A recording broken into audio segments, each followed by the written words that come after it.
பைபிளில் நிறைய பொய்களும் முரண்பாடுகள் இருக்கிறதுனால நான் கிறிஸ்தவத்தை விட்டு வெளியில் போகிறேன் அப்படின்னு சொன்னப்போ கிறிஸ்தவங்களில் நிறைய பேர் என்கிட்ட வந்து அப்படி என்ன பைபிளில் பொய்கள் முரண்பாடுகள் இருக்குது அப்படிங்கிறத சொல்லுங்கள், அதுக்கு எல்லாத்துக்கும் எங்ககிட்ட பதில் இருக்குதுன்னாங்க. அதுக்கப்புறமா நான் பைபிளில் இருக்கக்கூடிய அந்த பிரச்சனைகளையெல்லாம் பற்றி பேச ஆரம்பித்த உடனே இப்போ எனக்கு பதில் சொல்கிறதுக்கு பதிலாக அவங்க வேறு ஒரு காரியத்தை பண்ணிக்கிட்டு இருக்கிறாங்க. அது என்னென்னா, இந்து மதத்தை தாக்கி பேசிக்கிட்டு இருக்கிறாங்க. என்னுடைய வீடியோவை பார்க்குறவங்க கமெண்ட்டில் வந்து எனக்கு பதில் சொல்கிறதுக்கு பதிலாக இந்து மதத்தை தாக்கி பேசிகிட்டு இருக்கிறாங்க. அதையெல்லாம் நீங்கள் இப்போ திரையில் பாருங்கள். இவர் சொல்கிறார், இதை விட இன்னும் அசிங்கமான கேவலமான விஷயம் இந்து மதத்தில் இருக்குது, உங்கள் இந்து மதத்தில் இருக்குது அப்படிங்கிறார். இன்னொருத்தர் அவருடைய போஸ்ட்டில் கடைசி எழுதியிருக்கார், unlike Hindu gods which needs alcohol as an offering. இவர் எதுக்கு இதை எழுதுகிறாருன்னா, கானாவூர் கல்யாணம்னு ஒரு கல்யாணம் நடக்குது. யோவான் 2ஆம் அதிகாரத்தில் பைபிளில் அதை பற்றி சொல்லப்பட்டிருக்கு. அந்த கல்யாணத்தில் வந்து இயேசு கிறிஸ்து அவங்களுக்கெல்லாம் திராட்சை ரசத்தை உண்டு பண்ணி குடிக்க வைக்கிறார். அந்த திராட்சை ரசம் போதையை உண்டு பண்ணக்கூடிய ஒரு மதுபானம். கிறிஸ்தவங்க வந்து அது வெறும் திராட்சை ரசம், வெறும் கிரேப் ஜூஸ் தான், அதில் போதை கிடையாதுன்னெலாம் சொல்லுவாங்க. ஆனால் அது போதையூட்டுகின்ற ஒரு மதுபானம் அப்படிங்கிறத ஆதாரத்தோட ஒரு வீடியோவில் விளக்கி சொல்லியிருந்தேன். இதை பார்த்துட்டு தான் இவர் எழுதியிருக்கார். என்ன சொல்கிறார், unlike Hindu gods which need alcohol as an offering. அதாவது இந்து கடவுளெல்லாம் வந்து மதுபானத்தை தங்களுக்கு காணிக்கையை கேட்குமா. ஆனால் கிறிஸ்தவ கடவுள் அப்படியெல்லாம் காணிக்கையாக மதுபானத்தை கேட்க மாட்டார், அவர் வந்து பரிசுத்தமானவர்னு இவர் சொல்கிறார். எதுக்கு இதை சொல்லணும்? கிறிஸ்தவ கடவுள் அப்படி செய்ய மாட்டார் அப்படிங்கிறத மட்டும் சொன்னால் போதும் இல்லை, எதுக்கு தேவையில்லாமல் ஹிந்து கடவுள்களெல்லாம் மதுபானத்தை காணிக்கையை கேட்பாங்க அப்படின்னு சொல்கிறார். அடுத்து இன்னொருத்தர் எழுதியிருக்கார் பாருங்கள், உண்மையான தெய்வம் திருமணம் செய்வதில்லை, இது யூத பிராமணரின் கற்பனை. இந்த கமெண்ட் த்ரெட்டில் வந்து இயேசு கிறிஸ்துவனுடைய 2ஆம் வருகையை பற்றி டிஸ்கஷன் நடந்துக்கிட்டு இருக்கு. அதில் வந்து சம்பந்தம் இல்லாமல் உண்மையான தெய்வம் திருமணம் செய்வதில்லை, இது யூத பிராமணரின் கற்பனைன்னு எழுதியிருக்கார். இப்போ அவர்கிட்ட நான் கேட்டேன், எதுக்காக திருமணம் செய்கிறத பற்றி இங்கே பேசுகிறீங்க அப்படின்னு.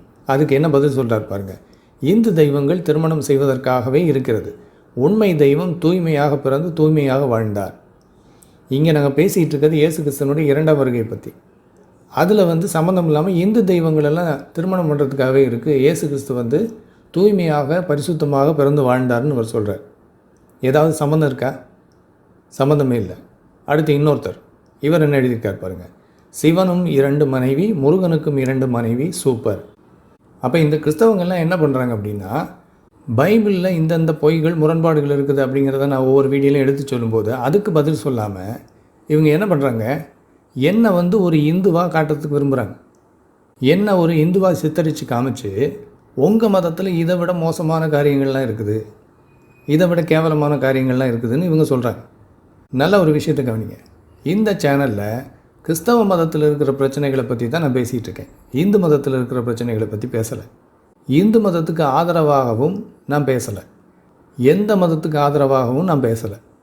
நான் பல வீடியோக்களில் மிக தெளிவாக சொல்லியிருக்கேன், உலகத்தில் இருக்கிற எல்லா மதங்களுமே மனிதர்களால் உண்டாக்கப்பட்ட கட்டுக்கதைகள். கிறிஸ்தவ மதம், இந்து மதம், இஸ்லாம் எல்லாமே. அதனால் கிறிஸ்தவத்தில் இந்தந்த பிரச்சனைகள்லாம் இருக்குது அப்படின்னு நான் சொல்லும்போது இந்து மதம் இதை விட சிறந்தது, அங்கே போங்கன்னு நான் சொல்லலை. யாரையும் மதம் மாற்றத்துக்காக இந்த வீடியோக்களை நான் வெளியிடல. நீங்கள் இருக்கிற மதத்தில் இருங்க, ஆனால் உங்கள் மதம் பொய்யான மதம் அப்படிங்கிறத மட்டும் புரிஞ்சுக்கங்க, அவ்வளோதான் நான் சொல்கிறது. அப்படி இருக்கும்போது பைபிளில் இருக்கிற பொய்களையும் முரண்பாடுகளையும் நான் சுட்டி காட்டும்போது அதுக்கு இவங்களால் பதில் சொல்ல முடியாததுனால தான் என்ன ஒரு இந்துவாக சித்தரித்து காமிச்சு உங்கள் மதத்துலேயும் இப்படி இருக்குது, உங்கள் மதத்தில் இதை விட மோசமாக இருக்குதுன்னு பேசிகிட்டு இருக்கிறாங்க. அதாவது இவங்க மதத்தை நல்லதுன்னு காமிக்கணுன்னா இதை விட மோசமாக மற்றதெல்லாம் இருக்குதுன்னு சொன்னால் தான் காட்ட முடியும். இவங்க மதத்தையோ இவங்க கடவுளையோ தனியாக காட்டி இந்த மதம் நல்ல மதம், இந்த கடவுள் நல்ல கடவுள்னு இவங்களால் காட்ட முடியாது, நிரூபிக்க முடியாது. அதனால தான் அந்த கடவுளை பாருங்கள், அது இதை விட மோசமானது. இந்த கடவுளை பாருங்கள், அந்த கடவுள்லாம் கல்யாணம் பண்ணிச்சு, எங்கள் கடவுள் பரிசுத்தமாக வாழ்ந்தார் கல்யாணமே பண்ணாமல் அப்படிங்கிறாங்க.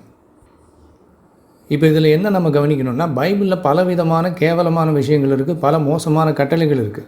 அதையெல்லாம் பற்றி இவங்களுக்கு ஒரு கவலையும் இல்லை. ஆனால் இந்து மதத்தில் இப்படி இருக்குது அப்படி இருக்குதுன்னு பேசிகிட்டு இருக்கிறாங்க. எதுக்கு? இதை விட மோசமான ஒன்று இருக்குதுன்னு காமிச்சாதான் இது பரவாயில்லன்னு பேச முடியும். மற்றபடி கிறிஸ்தவ மதத்தை வந்து நல்ல ஒரு மார்க்கம் அப்படின்னு காட்டுறதுக்கு வழி இல்லை. இவங்க கடவுளை நல்ல கடவுள்னு காட்டுறதுக்கு வழியே கிடையாது. அவ்வளவு பொய்கள், அவ்வளவு தவறான காரியங்கள் இவங்க மதத்தில் இருக்குது, இவங்க வேதத்தில் இருக்குது, பைபிளில். சரி, இப்போ ஏன் நான் வந்து கிறிஸ்தவ மதத்தில் இருக்கிறத பற்றி குறிப்பாக பேசிகிட்டு இருக்கிறேன் அப்படின்னா, ஏற்கனவே நான் சொன்ன மாதிரி கிறிஸ்தவத்தை விட்டு நான் போகும்போது எதுக்காக போகிறீங்க, பைபிளில் பொய்கள் முரண்பாடுகள் இருக்குதுன்னு சொன்னீங்களே, அதெல்லாம் நீங்கள் எங்களுக்கு காட்டணும், சும்மா இருக்குதுன்னு சொல்லிட்டு போனால் பத்தாது, எங்ககிட்ட எல்லாத்துக்கும் பதில் இருக்குதுன்னு இவங்க சொன்னாங்க. அதனால் அதை பற்றி சொல்ல ஆரம்பித்தேன். ரெண்டாவது, நான் கிறிஸ்தவத்தில் 20 வருஷம் இருந்திருக்கேன். அதனால் கிறிஸ்தவத்துக்குள்ளே இருக்கிற எல்லா விதமான பிரச்சனைகளும் எனக்கு தெரியும். உள்ளே இருந்து பார்த்துருக்கேன் எவ்வளவு ஏமாற்று வேலைகள் உள்ளே நடக்குது அப்படின்னு. பைபிள் எப்படி அதை வாசிப்பவர்களை முட்டாள்களாக, பிறரை மதிக்காதவர்களாக மாற்றுது அப்படிங்கிறது எனக்கு தெரியும். கிறிஸ்தவர்கள் மற்றவங்களுக்கெல்லாம் சாபம் கொடுக்குறாங்க பாருங்கள், இதுக்கு காரணம் பைபிள் அப்படிங்கிறது எனக்கு தெரியும். இதனால தான் அதை பற்றி பேசிகிட்டு இருக்கேன். இவ்வளவு பிரச்சனைகளை உள்ளே வச்சுக்கிட்டு எல்லாத்தையும் மறைச்சிட்டு இவங்க மதம் சிறந்தது போலவும் மற்ற மதங்களெல்லாம் ரொம்ப மோசமானது போலவும் இவங்க பேசிக்கிட்டு இருக்கிறாங்க. இந்த ஆட்டிடியூடு இவங்களுக்கு இருக்கிறதுனால தான் குறிப்பாக இதையெல்லாம் எடுத்து சுட்டி காட்டிக்கிட்டு இருக்கேன். இவங்க மதம் மற்ற மதங்களை விட சிறந்தது கிடையாது. இன்னும் சொல்லப்போனால் பல விதங்களில் மற்ற மதங்களை விட மோசமானது கிறிஸ்தவம். சரியா? அப்படி இருக்கும்போது இவங்க மதத்தை சிறந்ததுன்னு காமிக்கிறதுக்காக இந்து மதம் மோசமானது, இந்து கடவுள்களாம் மோசமானவங்க, எங்கள் கடவுள் அப்படி கிடையாது அப்படின்னு சொல்கிறாங்கல்ல. இது எப்படி இருக்குது தெரியுமா?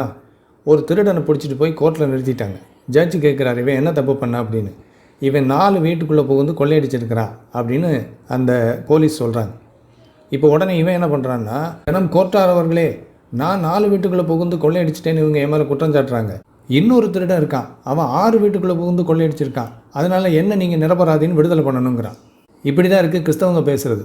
இவங்க மதத்தில் இருக்கிற பொய்கள், முரண்பாடுகள், மோசமான கட்டளைகள் இதையெல்லாம் மறைக்கிறதுக்கு இவங்க இந்து மதத்தையும் மற்ற மதங்களையும் குறித்து பேசிக்கிட்டு இருக்கிறாங்க. அந்த மதத்தில் இப்படி இருக்குது, அப்படி இருக்குது, அந்த கடவுளை போல் எங்கள் கடவுள் கிடையாது அப்படின்னு. 6 வீட்டை ஒருத்தன் கொள்ளையடித்தான் அப்படிங்கிறதுக்காக 4 வீட்டை இவன் கொள்ளையடித்தது சரின்னு ஆயிருமா? ஆகாது. அப்போது இந்து மதம் எவ்வளவு மோசமாக இருந்தாலும் அதை வச்சுக்கிட்டு கிறிஸ்தவம் நல்ல மதம்னு சொல்ல முடியாது. சரி, அதெல்லாம் இருக்கட்டும். இப்போது உங்கள் மதத்தில், உங்கள் பைபிளில் இவ்வளவு பிரச்சனைகள், பொய்கள், முரண்பாடுகள், கட்டுக்கதைகள் இருக்குது அப்படிங்கிறப்போ அதுக்கு தான் நீங்கள் பதில் சொல்லணும். மற்ற மதங்களை பற்றி இப்படி கேவலமாக பேசிகிட்டு இருக்கக்கூடாது. ஆனால் நாங்கள் அப்படி தான் பேசுவோம் அப்படின்னா எனக்கு ஒன்றும் பிரச்சனை இல்லை, என்ன ஒன்றும் பாதிக்காது. ஆனால் உங்களை தான் பாதிக்காது. ஏன்னா நான் என்ன சொல்லிக்கிட்டு இருக்கிறேன் இந்த சேனலில், கிறிஸ்தவர்கள் பைபிள் படிக்கிறதுனால தான் இப்படி பிறரை பற்றி தவறாக, அவதூறாக, கேவலமாக, மட்டமாக பேசுகிறாங்க அப்படின்னு சொல்லிக்கிட்டு இருக்கேன். அதாவது பைபிள் தான் உங்களை இப்படி மோசமாக்கி வச்சுருக்குன்னு நான் சொல்லிக்கிட்டு இருக்கேன். இப்படி இருக்கும்போது நீங்கள் இந்து மதத்தை பற்றி இந்த மாதிரி தவறாக, மட்டமாக பேசிகிட்டு இருந்தீங்கன்னா எல்லோரும் என்ன புரிஞ்சுக்குவாங்க? நான் சொல்கிறது சரின்னு புரிஞ்சுக்குவாங்க. அதனால் பிற மதங்களை பற்றி இப்படி கேவலமாக பேசுகிறத நீங்கள் நிறுத்தினீங்கன்னா உங்களுக்கு தான் நல்லது. இல்லை நிறுத்த மாட்டோம், அப்படி தான் நாங்கள் தொடர்ந்து பேசுவோம் அப்படின்னா நீங்கள் பேசுங்க. அப்போ நான் சொல்கிறது உண்மைங்கிறத எல்லோரும் புரிஞ்சுக்குவாங்க.